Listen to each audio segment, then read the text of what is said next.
servir ao nosso irmão. E quando me converti, foi uma guerra para me libertar disso, porque é uma sensação muito boa. Quando você entra, você mergulha naquela vida, é uma sensação muito boa. Confesso que no meu primeiro e no segundo ano de evangelho, eu ainda via desfile de escola de samba. Porque eu falava até que meu pastor, mas não tem nada a ver. Desfile de escola de samba não é carnaval. Mas depois eu fui aprendendo que por trás daquilo tem morte, por trás daquilo tem espíritos, por trás daquilo tem destruição, tem prostituição, tem tudo ao que leva ao inferno. E eu falei, eu preciso me libertar disso. E graças a Deus eu me libertei. Então toda vez que eu faço esse caminho, até chegar aqui, vem a minha mente, poxa, tu podia estar em outro lugar, mas tu está na casa de Deus. Um lugar onde você vai receber a sua vida eterna. Então a sua alegria nesta manhã deve ser isso. Você está no lugar aonde receberá a sua vida eterna. Pastor Wallace, eu te amo, meu pastor.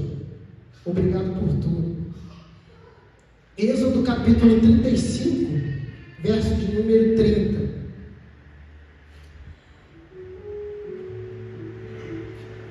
Quem abriu, diga amém?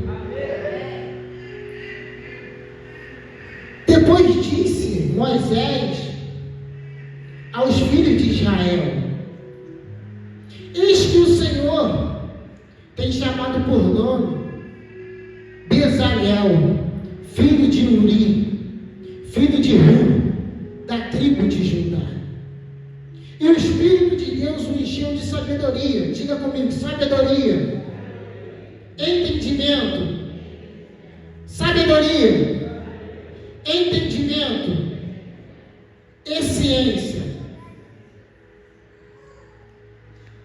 E o Espírito de Deus o encheu de sabedoria, entendimento e ciência em todo artifício. Verso de número 32. E para inventar invenções, para trabalhar em ouro, em prata e em cobre, e em artifício de pedra, para engastar, e em artifício de madeira, para trabalhar em toda obra esmeralda.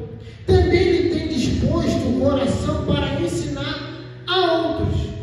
A ele é Aholiabe, filho de Azamaque, da tribo de Dan.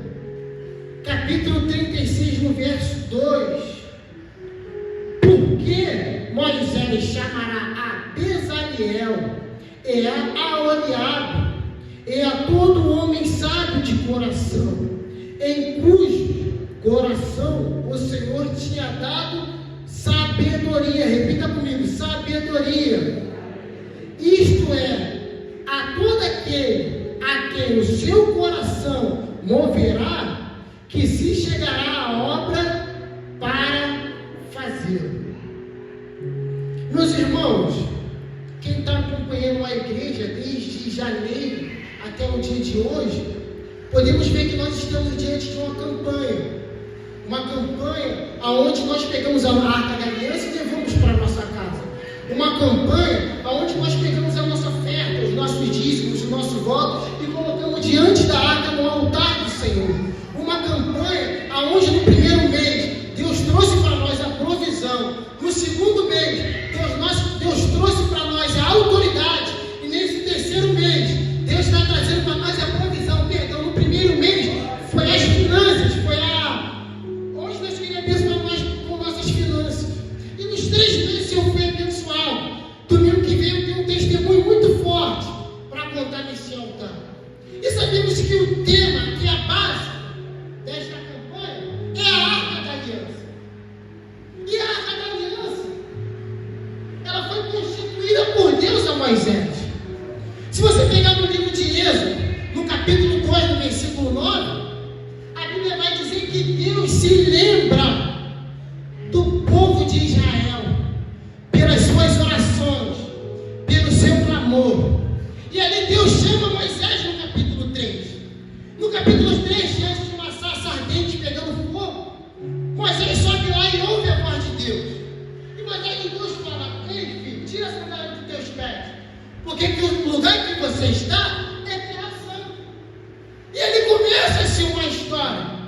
Ali começa-se uma jornada.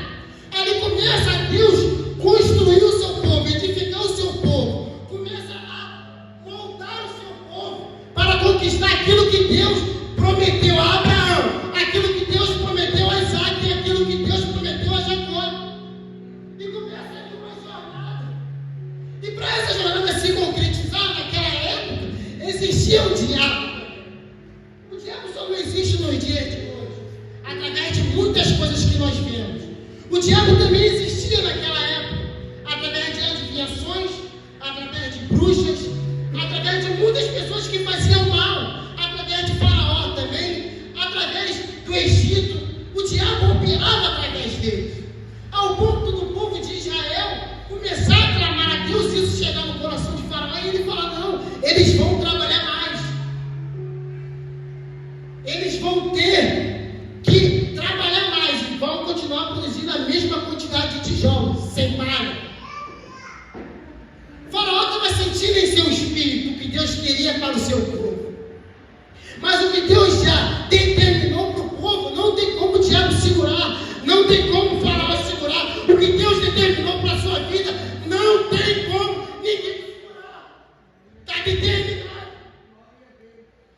E para se concretizar isso, aquele povo daquela época precisava de coisas palpáveis, precisava sentir, precisava ver. Faraó precisava ver o poder do Deus de Israel, o poder do eu sou. E ali Deus começa a dar, uma melhor palavra para dizer para a igreja, Deus dá poderes ao homem mediante as coisas palpáveis.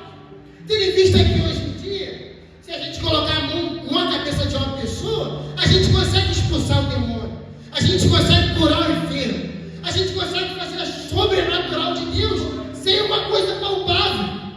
Mas naquela época, para Faraó, naquela época, para as outras nações, os outros povos conhecer o Deus de Israel, necessitavam de algo palpável.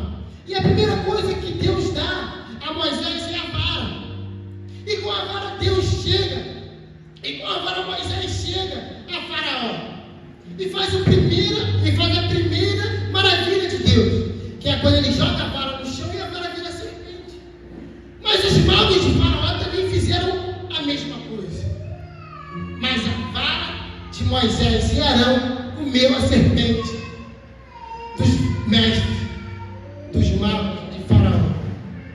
Então ali está estabelecida a primeira maravilha de Deus na terra, mediante ao homem, mediante o poder do homem. E prolongando aqui, Moisés,